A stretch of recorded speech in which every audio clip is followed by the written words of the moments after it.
I mean, the fact that so many AIs are biased in their output, Yeah, right.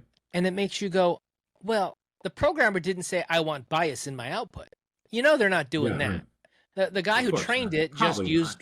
just used. Well, I'm gonna bet you that 99.9% of the time he's not that way.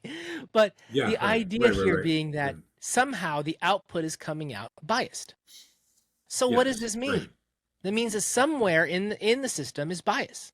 How do you recognize Yes. where that could be and how it's coming into the system? And Yes. I think your technical people go, no, well, there's no bias. We didn't train any bias into this, and you're probably right. You didn't train any bias into it, but the data set you gave it had human bias baked into it, Baked and into it, it's yeah. And just that's copying the data set yeah, exactly. And that's what's happening now with AI. all the time. I was watching Nate or whatever, just a video right before this podcast. He was talking about that now ChatGPT 5 is trained on synthetic data and evaluated by other AIs. So all of a sudden its writing is getting crappier and crappier, actually, because it's not being judged by humans, which is But what the output is designed for, not for another he AI. also said he had a whole thing about prompting with Chat 5. Did you see that with Yeah, video? That was interesting. that's what Basically, I just. he was talking about having like an initial prompt or not a master prompt, but an initial prompt. Okay, so before you start prompting, give it context to understand what's going on Hmm. here. Give it Hmm. rules to Hmm. follow, basically. So give it an initial Yeah, right. prompt. So Yeah, you can't do the single prompting the way you used to. He was basically talking to the layman who uses chat, saying you can't yeah, do the right. single prompts you used to because they've made changes that are so intrinsic to the way it operates. You need to give it a prompt to set the tone, and then you can do your prompt. Right. Yeah, and And I that's a thought that general was really thing. interesting because it's forcing the user to understand prompt engineering at a level beyond what they knew before. Yeah, and it's interesting, and I don't want to turn this into an AI discussion, which would be easily to do.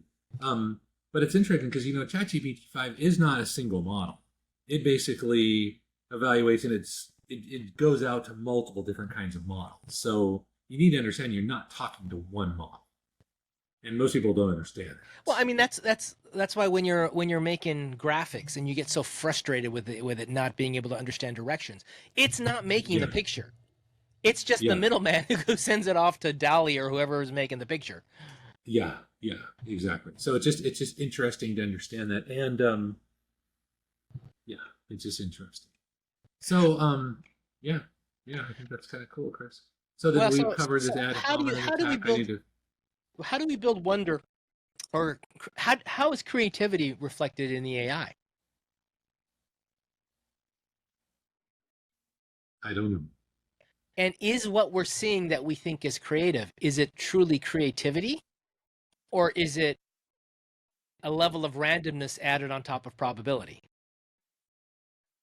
Well, it depends on how you define creativity, Chris. I would probably the latter actually. I mean, AI at its core is a pattern matching thing. It matches Yeah. patterns, And when you change the and temperature, you're allowing it to go a little bit off script when it comes to the probabilities a that it's little bit looking at. more random than before, Yeah. actually. And so, but that doesn't say it can't model creativity because it's being trained principally. Now it's a little different, but it's being It's got the principally biggest trained on box, right? I on want you to have human a bigger data, box. It's right? got the biggest box there is. It's a very big box. Yeah, exactly. And that's one of the limitations of AI is that they've trained it on most of the data that they can train it on already, and the bulk of the other data is behind firewalls it can't get to. So we've trained it on all the open stuff that it can get. So now what they're doing, they're starting to train it on synthetic data managed by another AI, and that's where the quality is going down.